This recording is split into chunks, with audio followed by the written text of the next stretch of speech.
Yves-René Guilloux, managing partner du cabinet Hearst. Le cabinet Hearst est un cabinet qui se dédie aux matières des biens communs de l'humanité. Je donnerai deux illustrations.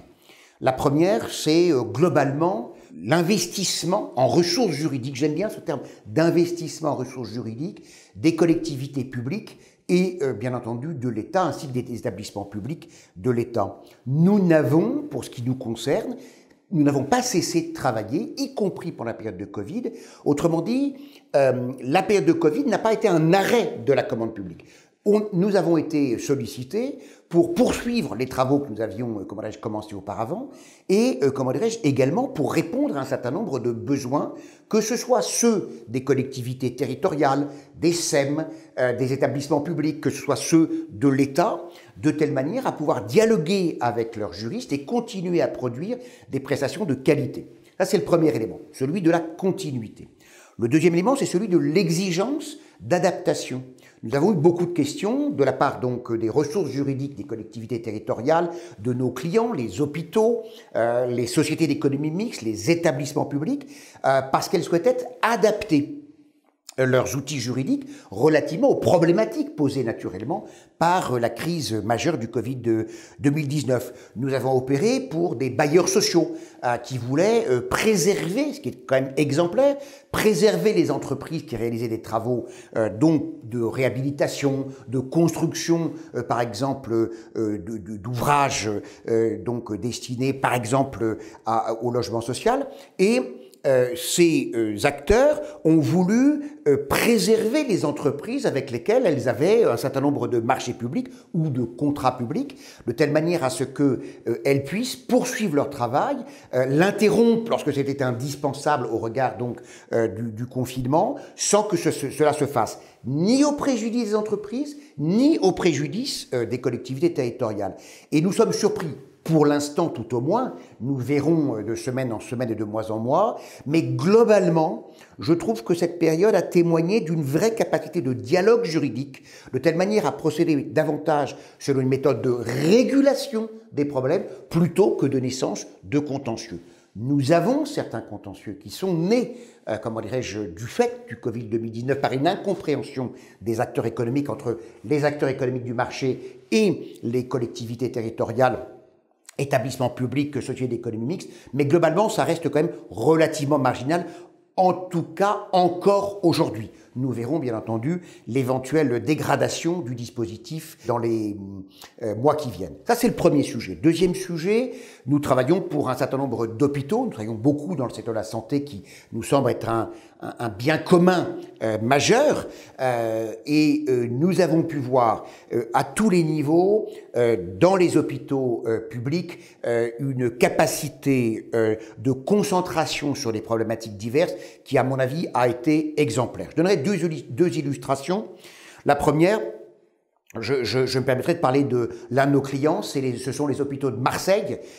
J'ai pu voir l'organisation matricielle qu'ils ont mis en œuvre, grâce notamment aux travaux de la direction générale, auxquels il faut rendre hommage, et qui ont su donc se mobiliser sur d'abord la poursuite du service, et ensuite la prise en considération des besoins initiés par la crise Covid 2019. Ça, c'est le premier élément.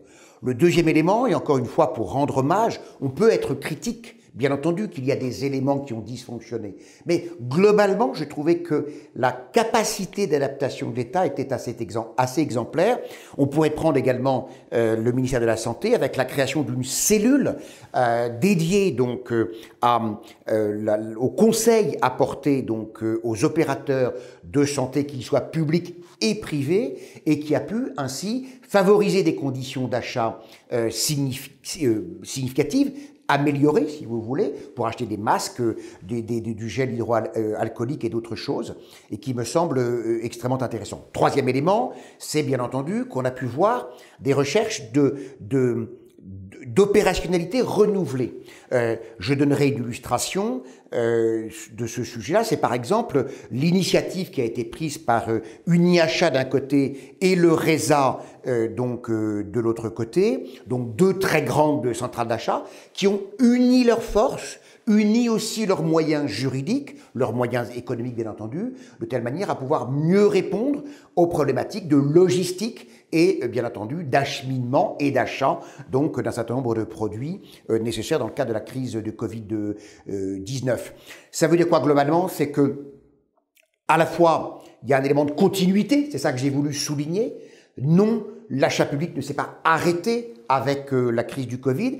Et le deuxième élément, c'est qu'il y a eu au fond une grande capacité, une grande volonté d'adaptation qui fait naître pour l'avenir, à mon sens, de nouvelles méthodes d'achat. Et c'est ça qui est intéressant, c'est que cette crise, bien entendu, est une crise majeure, et je pense notamment à toutes les entreprises qui aujourd'hui sont en grande difficulté et que l'État, je l'espère, va aider, aide déjà, et en même temps, je pense que ça concourt à une réorientation de l'achat public autour de deux points. Le premier, c'est un changement de paradigme et de méthode, c'est-à-dire que l'Union, par exemple, sur certains segments d'achat du RESA et du NIACHA, témoigne d'une capacité de résilience et de convergence. Ça, c'est le premier élément.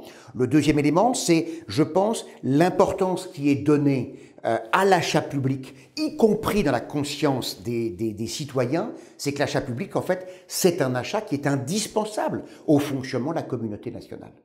Voilà, c'est une forme de réhabilitation, de nouvelle compréhension, en quelque sorte, de la nécessité d'avoir un achat de qualité qui permette de faire face, aux exigences donc d'une société aussi complexe que la nôtre.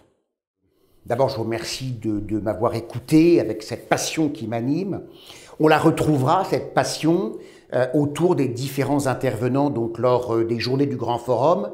C'est un rendez-vous que j'aime parce que c'est un rendez-vous dans lequel, d'abord, la qualité des intervenants est une qualité majeure, avec des intervenants divers, des personnes qui travaillent au sein du gouvernement, de Bercy, des entrepreneurs, des collectivités territoriales qui témoignent, comment dirais-je, de leurs pratiques. Et donc, nous retrouverons cette intensité des débats sur l'orientation donc à donner à l'achat public lors du Grand Forum des marchés publics. Et donc, je vous invite à nous retrouver et à me retrouver lors de ces journées. Merci beaucoup.